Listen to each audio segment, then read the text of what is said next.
Hello, hello, history, and hello to everyone watching. Welcome to Science in London, episode 2 Something to Think About While Defrosting a Chicken. Before we have scientific experiments, innovations, and discoveries, we need an idea, a dream, a vision born in someone's mind that drives them forward. Let's take this one. Cars can be made so that without animals they will move with unbelievable rapidity. Flying machines can be constructed so that the man sits in the midst of the machine, revolving some engines by which artificial wings are made to beat the air like a flying bird. If somebody said it in the early 19th century, it would be impressive, would be a visionary.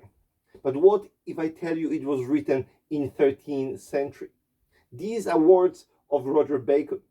He was a Franciscan monk and Oxford scholar who studied all the ancient sources, but also had open mind and courage to dream big.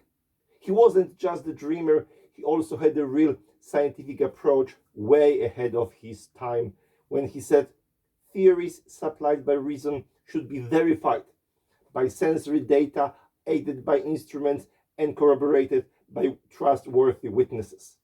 You may think, well, that's obvious, but in the 13th century it was unthinkable. Students at university just needed to read all scholars, memorize, and apply in their work. Whether it was law, philosophy, or medicine, luckily every now and then someone wanted to know more and try something new. One of these people was Roger Bacon, who wanted to know more about how we see things. He studied physiology of human eye and nature of light that helped him to understand how glass lenses work. Magnifying glass was known since ancient Greece, but it was just one kind of glass. Thanks to Roger Bacon, lenses could be specifically made to suit individual people, which few years later made possible to produce glasses. It was possible to make glasses in the Middle Ages, but what about other parts of Roger Bacon's vision? Cars, flying machines? A vision like this, so revolutionary, became forgotten. Now it's just a curiosity because it couldn't be materialized. For that, we need mathematical calculations, discovering the laws of physics, chemical properties of materials, and technology to make it. And these essential components only started forming 400 years later, thanks to another Bacon, Sir Francis Bacon. He was a lawyer, statesman, but also very much interested in natural world. Before him, people who studied medicine, astronomy, or nature in general just repeated what was written already and made deductions based on this. Now Francis Bacon says no. Don't trust anything you've read. Do it yourself. Experiment, touch, look, and record what you see, and then based on this data you can formulate opinions, and only they will be true. It may seem obvious again for us, but because this is a scientific method that we use today, and it was formulated by Francis Bacon in the early 17th century.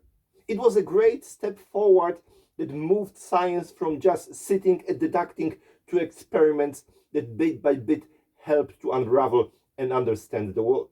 He also believed that knowledge should not just be a hobby for few rich men, that it should be something organized and supported by the state because their achievements will benefit all society. And that's how the scientific revolution started, led by men gathered in Royal Society of London for improving natural knowledge. And as Francis Bacon has advised, Royal Society motto until today is nullus in verba, meaning take nobody's word for it. Francis Bacon also practiced this empirical approach himself, even at the greatest cost. Once he was telling a friend that freezing can preserve meat for long periods, and after defrosting it's safe to eat. We do it every day, but in the 17th century his friend didn't believe it. So Francis Bacon knew that he only has to prove it by demonstration. He bought a ham, it was gutted and prepared, he stuffed it with snow, put it in a bag, also filled with snow and buried in a big pile of snow. Then he was coming in and out and checking how it's doing, so of course it froze after a while, and later they defrosted, cooked and ate it. Everyone was amazed, but during the process Sir Francis caught a bad cold that soon developed into bronchitis, and a few weeks later, after successfully freezing and defrosting a chicken, Francis Bacon died, but proved his point. As with any remarkable person, he's gone but not forgotten. His scientific method, his idea of organizing knowledge, and his influence on other natural philosophers was the basis of Royal Society in 17th century. Their scientific discoveries prepared the ground for the Industrial Revolution of 18th century, and finally it all blossomed in countless improvements to everyone's life that happened throughout 19th century. This is when historian William Hepworth Dixon recognized the value of Bacon's work and paid him this tribute. Every man who rides a train, sends a telegram, follows a steam plow, sits in an easy chair, crosses the Channel or the Atlantic, eats a good dinner, enjoys a beautiful garden, or undergoes a painless surgical operation owes him something. It was written in 19th century, but it's still true today. Because wherever you are watching this clip, you are next to something that was discovered or invented in 19th century. And it was possible thanks to the new approach and the scientific method given to us by Sir Francis Bacon. Thank you, Sir Francis. In this episode, we found out how to freeze and the chicken and defrost it. In the next, we will see how to cook it quickly using new laws of physics and how it helped revolutionize the world. Thank you for watching. Please subscribe for more episodes, and if you have any questions, put it in comments or look for me on my social media.